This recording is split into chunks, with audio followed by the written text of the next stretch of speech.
திருச்செந்தூர் சுப்பிரமணிய சுவாமி கோவில் கந்தசஷ்டி திருவிழா யாகசாலை பூஜையுடன் இன்று தொடங்குகிறது. இதுகுறித்து எமது செய்தியாளர் சுடலைக்குமார் அங்கிருந்து தரும் நேரடி தகவல்களை கேட்கலாம். சுடலைக்குமார், கந்தசஷ்டி திருவிழாவின் தொடக்க நாளான இன்று திருச்செந்தூரில் எவ்வளவு பக்தர்கள் குவிந்துள்ளனர், இன்று என்னென்ன சம்பவங்கள் நடைபெற உள்ளன, அதை பற்றி சொல்லுங்க. வணக்கம் மஞ்சுளா.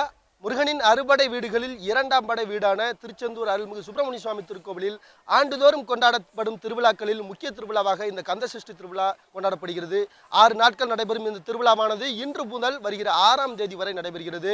இந்த திருவிழா இன்று காலை 7 மணிக்கு யாகசாலை பூஜையுடன் இந்த கந்தசஷ்டி திருவிழாவானது துவங்குகிறது.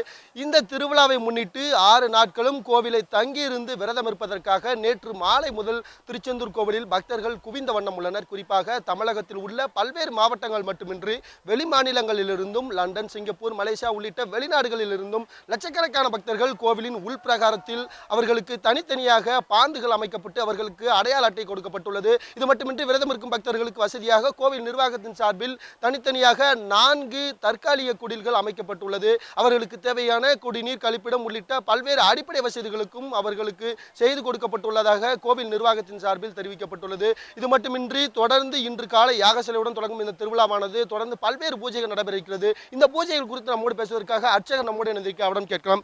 ஐயா வணக்கம். இன்னைக்கு துவங்குற இந்த கந்தசஷ்டி திருவிழா என்ன மாதிரியான நிகழ்ச்சிகள்லாம் நடக்கு? இந்த கந்தசஷ்டி திருவிழாவின் சிறப்பு என்ன?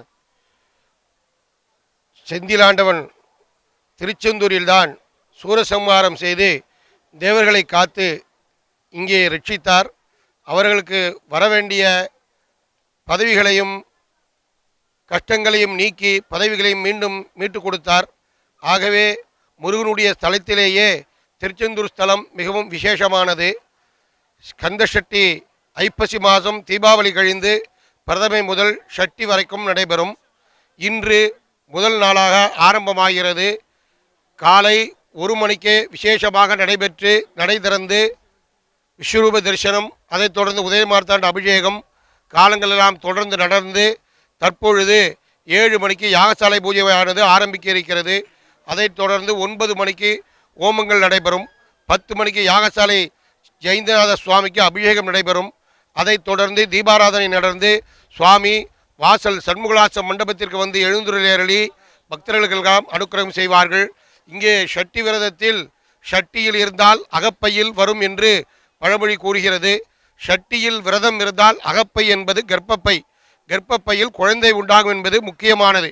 யாரெல்லாம் தம்பதிகள், நூதன தம்பதிகள், வெகு வருஷமாக குழந்தை இல்லாதவர்கள் இங்கே வந்து விரதம் இருந்து ஷட்டியில் 6 நாளும் முருகனை பிரார்த்தித்து கந்தசஷ்டி கவசம் பாராயணம் பண்ணி வேதங்கள் செய்து அர்ச்சனைகள் செய்து ஓமங்கள் செய்து முருகனுக்கு பிரார்த்தனை செய்கிறார்களோ அவர்களுக்கு கட்டாயமாக குழந்தை பேறு பெற்று செல்வத்தோடு வாழ்வார்கள் என்பது புராணங்கள் கூறுகிறது.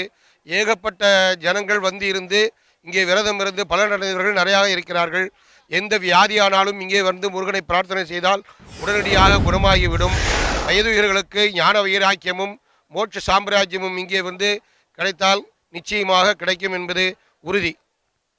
அர்ச்சகர் கூறியபடியே பல்வேறு பகுதிகளில் இருந்து, அதாவது வெளிநாடுகளிலிருந்தும் லட்சக்கணக்கான தங்களுக்கு குழந்தை வேண்டி, திருமணமாக வேண்டி பல்வேறு காரணங்களுக்காக இங்கு வந்து விரதம் இருந்து மேற்கொள்கின்றனர்.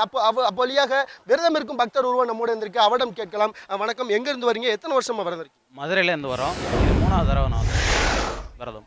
என்ன ரீசனுக்காக விரதம் இருக்கீங்க? இது விரதம் இருக்கனால உங்களுக்கு என்ன பலன்கள்? முருகனாலே ஞானத்தின் சுரூபம். அவர்கிட்ட வந்தோம்னா அந்த ஞானம் கிடைக்கணுங்கிறக்காண்டி நாங்கள் தொடர்ந்து 3ஆவது வட்டமாக அந்த வட்டம் வந்துட்டு இருக்கோம். இதேபோல் விரதம் இருக்கும் பக்தர்கள் நம் முன்னதாக கூறியபடியே பல்வேறு மாநிலங்களிலிருந்து வருகிறார். இதேபோல் கேரளாவிலிருந்து வரும் பக்தர் ஒருவர் நம்முடைய இந்த அவடம் கேட்கலாம். எங்க இருந்து வரீங்க? எத்தனை வருஷம் அந்த கோயில்? ഞങ്ങൾ കാമ്പ്രച്ചള്ള ഞങ്ങൾ കൊല്ലം വരികയാണ്. ഇവിടെ വന്ന് ഞങ്ങൾ മുരുകൻ്റെ ദർശനം കണ്ട് നന്നായി പ്രാർത്ഥിച്ചിട്ട് പോയാൽ ഞങ്ങൾക്ക് അതിനുള്ള ദർശനം നന്നായിട്ട് കിട്ടുന്നുണ്ട്. മനസ്സിലായി? ഞങ്ങൾക്ക് എല്ലാം കൊണ്ടും സുഖ ദർശനം ഞങ്ങൾ കണ്ട് പ്രാർത്ഥിച്ച് തൊഴുതിയിട്ട് ഞങ്ങൾ ഇവിടെ സുഖത്തിൽ നമ്മൾ കടലും കണ്ടിട്ട് ഇരിക്കുകയാണ്. மஞ்சுளா, அதாவது லட்சக்கணக்கான பக்தர்கள் குவிந்துள்ள இந்த கந்தசஷ்டி திருவிழாவானது சரியாக 7 மணிக்கு யாகசாலை பூஜையுடன் தொடங்குகிறது. இந்த திருவிழாவானது தொடர்ந்து 5 நாட்கள் நடைபெற்று வருகிற 5ஆம் தேதி அன்று இந்த சிகர நிகழ்ச்சியான சூரசம்ஹார நிகழ்ச்சியானது கோவில் கடற்கரை மைதானத்தில் நடைபெறுகிறது. இதில் 10 லட்சத்துக்கும் மேற்பட்ட பக்தர்கள் கலந்து கொள்ள என எதிர்பார்க்கப்படுகிறது. இதற்காக சிறப்பு பேருந்துகள், சிறப்பு ரயில்கள் இயக்கப்படுகின்றது. பாதுகாப்பு வசதிகளை பொறுத்தவரையில் சுமார் 1500க்கும் மேற்பட்ட காவல்துறையினர் பாதுகாப்பு பணியில் ஈடுபட்டுள்ளனர். இது மட்டுமின்றி கோவில் கடற்கரை, அந்த கடற்கரை முழுவதுமே வந்து கடலோர காவல்படையினர் மற்றும் தீயணைப்புத்துறையினர் காவல்துறையினர் தொடர்ந்து கடற்பகுதியில் பாதுகாப்பு பணியில் ஈடுபட்டு வருகின்றனர். மேலும் கண்காணிப்பு கேமராக்கள் அமைக்கப்பட்டு அசம்பாவிதங்களை தடுப்பதற்காக காவல்துறையினர் 24 மணி நேரமும் பாதுகாப்பு பணியில் ஈடுபட்டு வருகின்றனர். மிகவும் கோலாகலமாகவே இந்த கந்தசஷ்டி திருவிழாவானது தற்பொழுது காலை முதல் தொடங்கி இருக்கிறது. இன்று காலை 5 மணி முதல் விரதம் இருக்கும் பக்தர்கள் கோவிலை சுற்றி அந்த 4 பிரகாரங்களிலும் அங்க பிரதர்சனம், அடி பிரதர்சனம் உள்ளிட்ட பல்வேறு அவர்கள் வேண்டிய அந்த நிறைவேற்றங்களை தற்பொழுது நிறைவேற்றி வருகின்றனர்.